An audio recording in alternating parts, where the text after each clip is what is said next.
Welcome to the Windshield Chronicles, a mental sequence of operation. To learn more about accreditation, HVAC excellence accredited programs, and other resources, visit escogroup.org.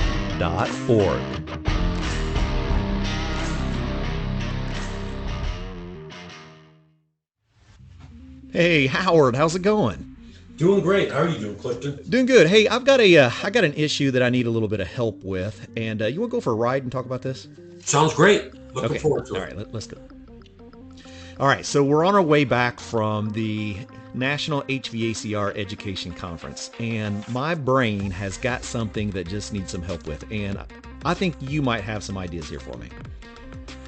All right, so I spent quite a bit of time as a distributor, a technical service advisor for a distributor of equipment. And we had a lot of local schools that were looking for equipment. And I did a lot of donations of equipment going to the programs. But one of the things that was brought up at the conference by some of the manufacturers is they would like to do the same thing, but they don't know how to vet schools. Honestly, myself didn't really have a plan for that either.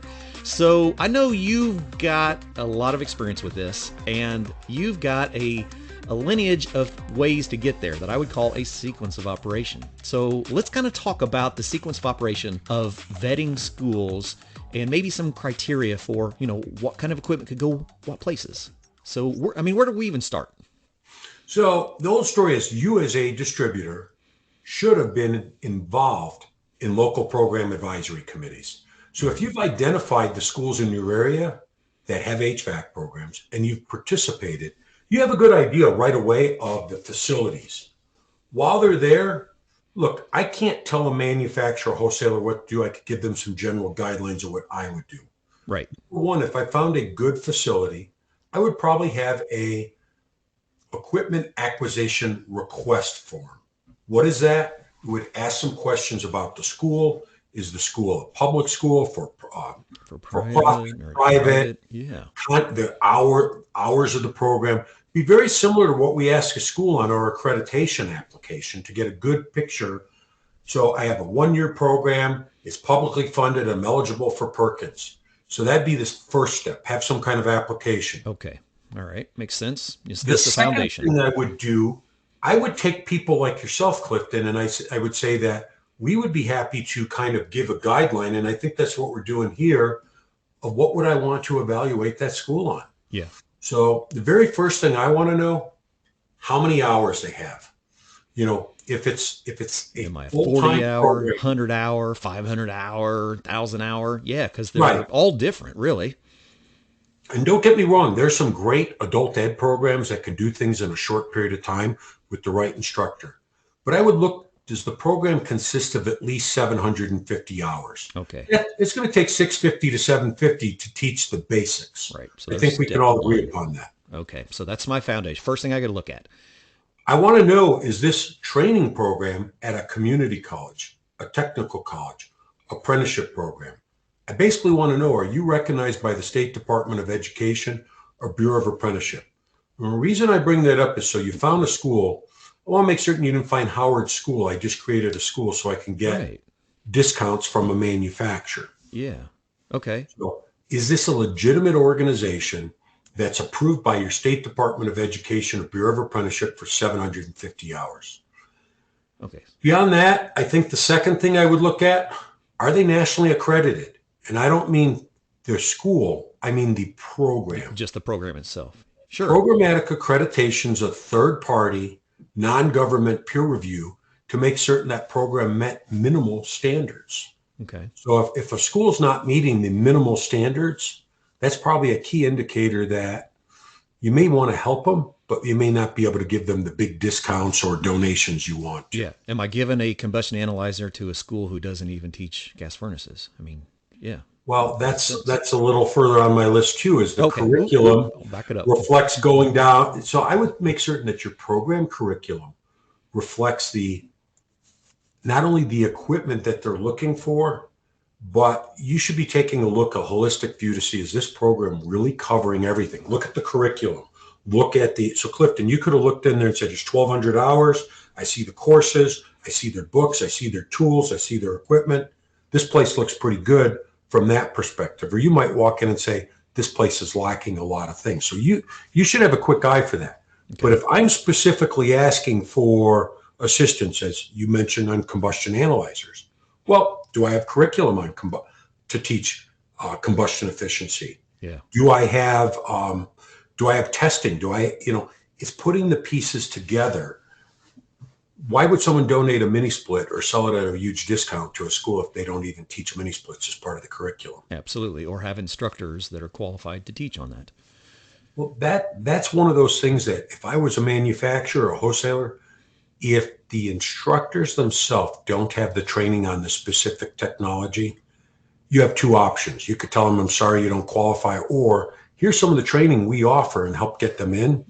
But giving equipment that you can't teach what you don't know. So let's help them learn what they need to. But it might also be a great opportunity for someone like yourself to have been a guest presenter and go in and help them reinforce those concepts. Okay. All right. So we make sure it's a qualified program, timing wise. We make sure that it, is a third party accredited. Right. We want to take a look at curriculum. We want to take a look at its support network, like advisory board, guest speakers. What about, I see some schools that have a lot of money wrapped up in equipment, and I see some that don't have much wrapped. Is that even something that we can compare? The old story is schools are funded locally. So if we start talking about rural HVAC programs, they're obviously not going to have the resources, some of the big city programs. So there are options. So let's talk here a second. If I'm teaching in a small school in a small town, I still have federal Perkins funds. There are different opportunities. You have to go to your school administrator, your dean, whoever you report to. First thing I'd look at, do we have access to funds under the Carl D. Perkins Career and Technical Education Improvement Act? That's an opportunity to use federal funds to acquire equipment, to acquire professional development. So before I'm even asking for help from my manufacturer partners, my wholesaler partners, that'd be the first thing. Now we're looking at the size, we're looking at the funding of it. What else are we going to look for after that? Well, you hit on something here. I would want to know that they have good partners. I want to go to a program advisory committee. I want to see that there's a lot of participation there, diverse participation. I want to see some of the people who've hired graduates of that school and get an idea. Do they think the school's doing a good job and what's lacking? Yeah, that's an important part. I mean, if I'm going to be donating a bunch of equipment, how do I even know that it is a successful program? What can we look at there? Well, there's several things we could look at. Number one, if they're getting Perkins funds, they're supposed to be given these industry recognized third-party credentials. So entry-level tests like the Employment Ready certification. I'd ask to see how are your students doing on these different tests. I would try and talk to some of the employers who have hired students and say, what did you think of the graduates? You get a good feel right away by finding, it's still a story. Ask your neighbors, what roofer should I use in my neighborhood? Well, they're all going to tell you the good and the bad stories. Well, people who have hired from those schools, they know if this is a great facility or if there's a better one down the street. So what are we looking at? We look at a school and go, okay, so we see that you have a decent program. You have all these other things lined up. What kind of graduation rate should we be looking at? Can we compare the graduation rate of a school to see how well they're doing? There's two things I look at. I look at attrition and graduation. They're separate things. Okay. So when we talk about attrition, let's just say you started with 10 students. How many actually are completers of that program? Oh, okay. Start to finish. So if at the beginning of the year we started off at 10 and we wind up with 8, our attrition is 20%. Now, out of those 8, how many of those got placed into the field? In order for a program to be successful and continue to get state funding, you want to make certain that the attrition rate is 30% or less. But I would do that over a couple-year period, like a 3-year period. Right. Take a look at COVID, different things that happen. Yeah, things can happen, right? Everyone has an up year and a down year. So what you're really looking at, you ask them, what is your attrition rate? If they tell you that their attrition rate is 50%, there's a red flag, a big problem there. Okay. Now, I'd like to throw something that's not part of this step process real quickly. Part of the problem is sometimes employers, contractors, they say, why don't you drop out of school? I'll continue your training. I don't think they realize when they do that that they're affecting the attrition and rate. placement rates, Oh, yeah. which can lead to the program being considered a failed program and defunded by their doing that. So while they're trying to meet their short-term goals for employment, they just hurt the school's ability to offer that program, the viability of it long term. Past that, what should we be looking at, like maybe towards the instructors? Is there specifics that we can look at? The funny part is that we talked about the school. You want to make certain you have a program of at least that has enough hours to teach the content, has the right equipment, it's nationally aligned to standards. But buildings don't teach. People do. So I think the two most important things people look at are the instructor qualifications and their continuing ed. I'll break those down in two things. So the first order of sequence, I want to know, does this instructor have a bare minimum of 5 years of experience in these subject areas being taught? So if I'm bringing in an instructor, just because you worked at a supply house, driving a truck, delivering parts. Right. Doesn't mean you have years of experience in the field. Right. Right. So we want to make certain that they have years of experience doing exactly what we're teaching, 5 years minimum.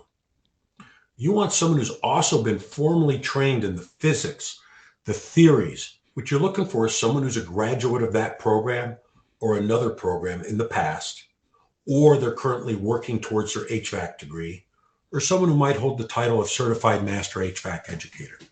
What we're really looking for is, Clifton, you're in Indiana. If I'm teaching at Ivy Tech, what better place to look than a graduate of the Ivy Tech system for your next instructor? Someone who went through it and had that training before. But I think the last thing I would really look at, and this is probably the most important, you can have a great school and a great instructor, and that instructor may have graduated top in their class 20 years ago. But if your professional development is lacking, so you and I have seen, we have instructors, they take classes on first aid, a variety of things, but none of their professional development seems to be related to what they're teaching. So if an instructor is not getting at least 10 hours of continuing education a year, I probably wouldn't have them on my list for donating equipment or selling them at some reduced cost. Equally important, I'd say out of those 10 hours, at least half of them should have to be on equipment to stay apprised of new technology. So if you work at a Ford dealership as a mechanic, each year you're required to go to training to learn about the new models. Yeah, what's changed? Do we do that in the HVAC industry? Probably not very well. No. So the point is that instructors really need the opportunity to go learn about the new models, new equipment, new technologies, new regulations, new codes. And I think that at least half of their continuing education should be manufacturer-specific type of training, learning about the new technologies each year. Yeah, sounds realistic to me. I mean, that's really sequence of operation. I have 10 different things that I should be looking at. Is it a full-time program? Is it an accredited program? Does it have a current curriculum? Does it have a support network? Does it have administrative funding support? Does it have an attrition rate, 30% or less? Does it have a graduation rate, 80% or higher?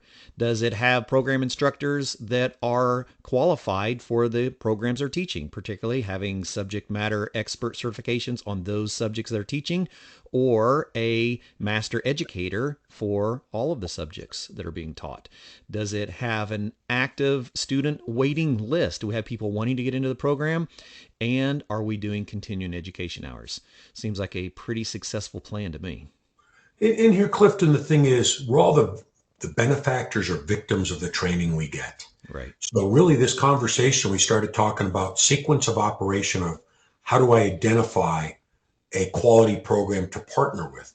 Whether that partner means I'm trying to donate equipment, sell it at a discount, help educate their instructors. When we're building partnerships to build our brands as manufacturers or wholesalers, what we're really looking for is a partner that's capable of executing our vision. So I know that you had gone through some specific dealer training. You were a Daikin field service rep. Mm-hmm. You should have the ability of going out and taking a look at a school and determining based on the things we've discussed, is this a place I really want to partner with? If so, what does that partnership mean? Am I a presenter? Can I sell them at some kind of substantial discount because it's going to help me build my brand? Can I donate in certain cases? That's going to be up to each and every manufacturer. But I think the problem is the question came up, how do I identify the quality schools from the bad ones?